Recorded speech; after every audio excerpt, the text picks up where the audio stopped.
దఫా కూడా గతంలో మాదిరిగానే చంద్రబాబు నాయుడు గారు పెట్టుబడుల విషయంలో పబ్లిసిటీ మాత్రం చంద్రబాబు నాయుడు గారికి పీక్లో ఉంది. కానీ చేసేవన్నీ చంద్రబాబు నాయుడు గారు స్కామ్లే. ఆశ్చర్యకరమైన స్కాములు మీకు చెప్తా. ఏ రకంగా పరిశ్రమల పేరుతో చంద్రబాబు నాయుడు గారు ఆశ్చర్యం కలిగించే విధంగా స్కామర్ ఎలా చేయగలుగుతాడో చెప్తా. పేరుకు 1-2 పెద్ద కంపెనీలకు ఉచితంగా భూములు ఇస్తున్నట్టు ప్రకటిస్తాడు. పేరుకు మాత్రం 1-2 పేర్లు చెప్తాడు, పెద్ద పేర్లు. వారికి ఉచితంగానో 99 పైసలకి భూములు ఇస్తా ఉన్నట్టుగా ప్రకటిస్తాడు. ఆ ముసుగులో వేల కోట్ల విలువైన భూముల్ని తన మనుషులకు, తన బినామీలకు కారు చౌకగా ఇటువైపు నుంచి ఇస్తాడు. పబ్లిసిటీ ఏమో వాళ్ళ పెద్ద కంపెనీల పేర్లు 1-2 పేర్లు అవి మాత్రం చెప్తాడు. రూట్ చూస్తే ఈ పక్క ఎల్లయ్యలకు, పుల్లయ్యలకు, సున్నయ్యలకు, ఈ పక్క తన బినామీలకు కారు చౌకగా స్కాములు చేస్తూ డబ్బులు ఇచ్చుకునే కార్యక్రమాలు. తన మనుషులకు, తన బినామీలకు. విశాఖపట్నంలో దాదాపుగా 2,000 కోట్ల రూపాయలు విలువ చేసి దాదాపు 14 ఎకరాల భూమి 99 ఏళ్లకు లూలు గ్రూప్కు లీజుకి ఇచ్చినాడు. ఎలాంటి టెండరు లేదు, ఎలాంటి ఆక్షను లేదు. కేవలం కంపెనీ రాసిన లెటర్ ఆధారంగా ఈ భూములు వాళ్ళు మాల్ కట్టుకునేదానికి ఈయన ఇచ్చినాడు. ఇదే లూలు గ్రూపు అహ్మదాబాదులో, గుజరాత్లో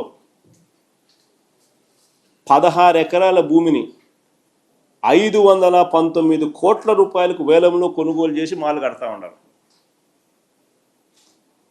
గుజరాత్లో ఇదే లూలు గ్రూపు 16 ఎకరాల భూమి 519 కోట్ల రూపాయలు బిడ్డింగ్ చేసి ఆక్షన్లో భూమి కొని అక్కడ మాలు కడతా ఉన్నారు.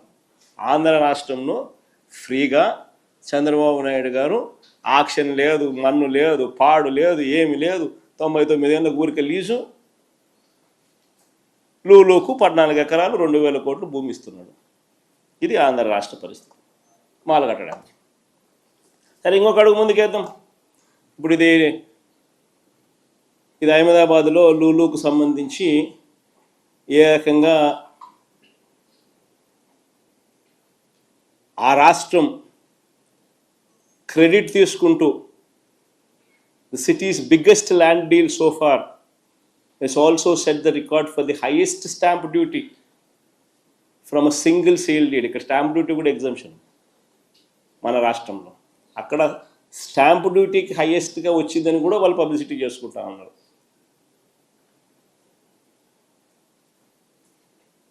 దాదాపుగా 16 ఎకరాల భూమి లూలు గ్రూపుకు షాపింగ్ మాల్ కట్టడానికి 519 కోట్ల రూపాయలు ఆక్షన్లో పాడి 31 కోట్లు స్టాంప్ డ్యూటీ కూడా కట్టారు అని.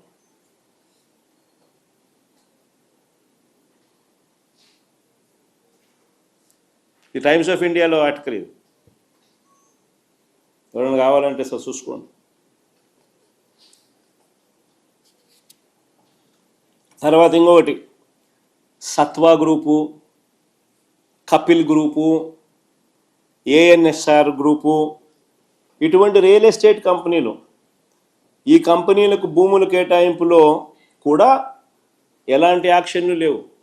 పక్కన తెలంగాణలో చూస్తూ ఉంటే యాక్షన్ కనపడతానే 170